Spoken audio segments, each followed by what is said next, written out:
Hello students, मैं हूं विकास और मैं आप सभी का नॉलेज बीम यूट्यूब चैनल के एक नए वीडियो में पुनः स्वागत करता हूं। स्टूडेंट्स, आज के वीडियो में मैं क्लास 12 के विद्यार्थियों के लिए प्री बोर्ड एग्जाम 2022 का समाज शास्त्र का क्वेश्चन पेपर लेकर आया हूं। तो इस क्वेश्चन पेपर को आप देखकर अपनी प्रिपरेशन को जो है बोर्ड एग्जाम 2022 के लिए आसानी से चेक कर सकते हैं समाज शास्त्र का। तो मैं इस क्वेश्चन पेपर को आपको शो करूँ उससे पहले आपको बताना चाहूँगा कि यदि आप और भी जो प्री बोर्ड एग्जाम 2022 का पेपर देखना चाहते हैं तो हमारे टेलीग्राम चैनल को ज्वाइन करें। वहाँ पर मैंने सारे पेपर का लिंक शेयर किया हुआ है, तो हमारे टेलीग्राम चैनल का लिंक इस वीडियो के डिस्क्रिप्शन में दिया गया है। और यदि आप क्लास 12 के लिए कंप्लीट इंग्लिश का प्रिपरेशन करना चाहते हैं तो हमारे मोबाइल एप्लीकेशन नॉलेज बीम को प्ले स्टोर से इंस्टॉल करें, लिंक वीडियो के डिस्क्रिप्शन में दिया गया है। और यदि आप बोर्ड एग्जाम 2022 के लिए सारे सब्जेक्ट का मॉडल पेपर देखना चाहते हैं तो भी हमारे मोबाइल एप्लीकेशन नॉलेज बीम पे जाकर आप चेक कीजिए। इसके बाद देख सकते हैं यह आपका नोट के रूप में लिखा है, सभी प्रश्न करना अनिवार्य, अर्थात आपको सारे प्रश्न करने हैं। बहुविकल्पी प्रश्न से आपका क्वेश्चन पेपर स्टार्ट हो रहा है। इसमें पहला क्वेश्चन है, भारत में राष्ट्रीय महिला आयोग का गठन कब किया गया? तो 4 विकल्प है, सही विकल्प का आपको चुनाव करना है।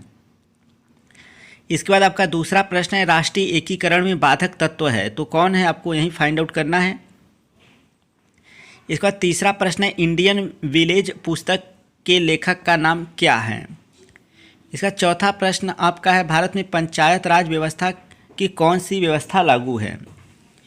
इसके बाद आप देख सकते हैं कि आपका पांचवा प्रश्न है, भारत में हरित क्रांति का जनक किसे माना जाता है?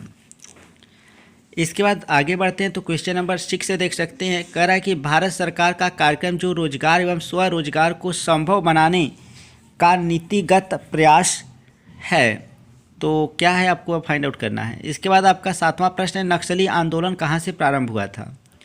आठवां प्रश्न है, नील की खेती के विरुद्ध कौन सा सत्याग्रह किया गया था?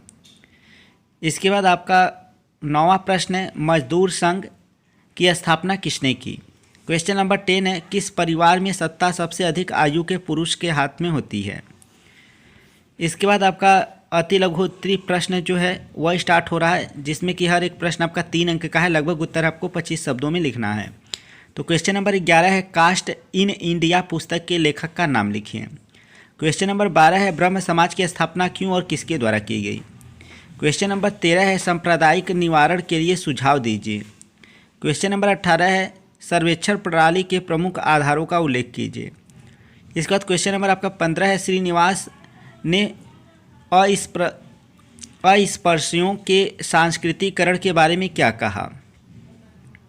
इसका क्वेश्चन नंबर आपका 16 है, पंचायती राज व्यवस्था के संबंध में पंडित जवाहरलाल नेहरू का क्या दृष्टिकोण था? इसका बाद आपका क्वेश्चन नंबर 17 है, भारत में हरित क्रांति का प्रारंभ कब हुआ था? क्वेश्चन नंबर 18 है, इंजीनियरिंग के बजाय नर्सिंग अथवा शिक्षण के कार्यों में महिलाएं अधिक क्यों हैं? इसके बाद क्वेश्चन नंबर आपका 19 है, चिपको आंदोलन के साथ किसका नाम जुड़ा है? और इसके बाद क्वेश्चन नंबर आपका 20 है, पर्यावरणीय आंदोलन को स्पष्ट कीजिए। इसके बाद लघु उत्तरीय प्रश्न जो है वो आपका प्रारंभ हो रहा है। इसमें हर एक प्रश्न जो है 6 अंक का है और प्रत्येक का उत्तर लगभग आपको 50 शब्दों में लिखना है। तो क्वेश्चन नंबर 21 है, उपनिवेशवाद के कारण जाति व्यवस्था में क्या क्या परिवर्तन आए? क्वेश्चन नंबर 22 है, आज जाति और आर्थिक असमानता के बीच क्या संबंध है?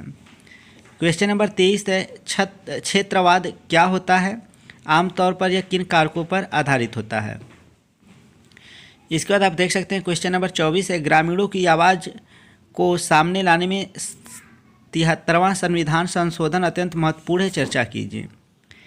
इसके बाद उदारीकरण ने रोजगार के प्रतिमानों को किस प्रकार प्रभावित किया है? इसके बाद क्वेश्चन नंबर आपका 26 है, सामाजिक के आंदोलन का अध्ययन समाजशास्त्र के लिए क्यों महत्वपूर्ण है? इसके बाद आपका विस्तृत उत्तरीय प्रश्न स्टार्ट हो रहा है, जिसमें कि हर एक प्रश्न 8 अंक का है और लगभग आपको 150 शब्दों में लिखना है। तो क्वेश्चन नंबर 27 से शुरू हो रहा है। तो क्वेश्चन नंबर 27 है, स्त्री पुरुष अनुपात का क्या अर्थ है? भारत में गिरते हुए स्त्री पुरुष अनुपात के प्रमुख कारकों का वर्णन कीजिए। या फिर अथवा करके प्रश्न पूछा है, भारत में जनजातियों का वर्गीकरण किस प्रकार किया गया? इसके बाद क्वेश्चन नंबर आपका 28 है, भारत में दहेज प्रथा के कारण एवं परिणामों की व्याख्या कीजिए। या फिर अथवा करके सामाजिक सर्वेक्षण से आप क्या समझते हैं, इसका क्या महत्व है? और इसके बाद आपका क्वेश्चन नंबर 29 है, भारत में हरित क्रांति के सामाजिक आर्थिक प्रभावों की विवेचना कीजिए।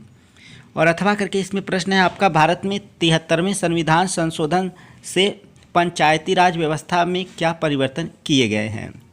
तो स्टूडेंट्स, यह था कक्षा 12 के लिए समाजशास्त्र का क्वेश्चन पेपर, जो कि प्री बोर्ड एग्जाम 2022 का था। अगर आप और भी पेपर देखना चाहते हैं तो हमारे टेलीग्राम चैनल को ज्वाइन करें, वहाँ पर मैंने सारे पेपर का लिंक जो है वह शेयर किया हुआ है। तो इस वीडियो में फिलहाल इतना ही, मिलते हैं नेक्स्ट वीडियो में। तब तक के लिए thank you so much watching this video.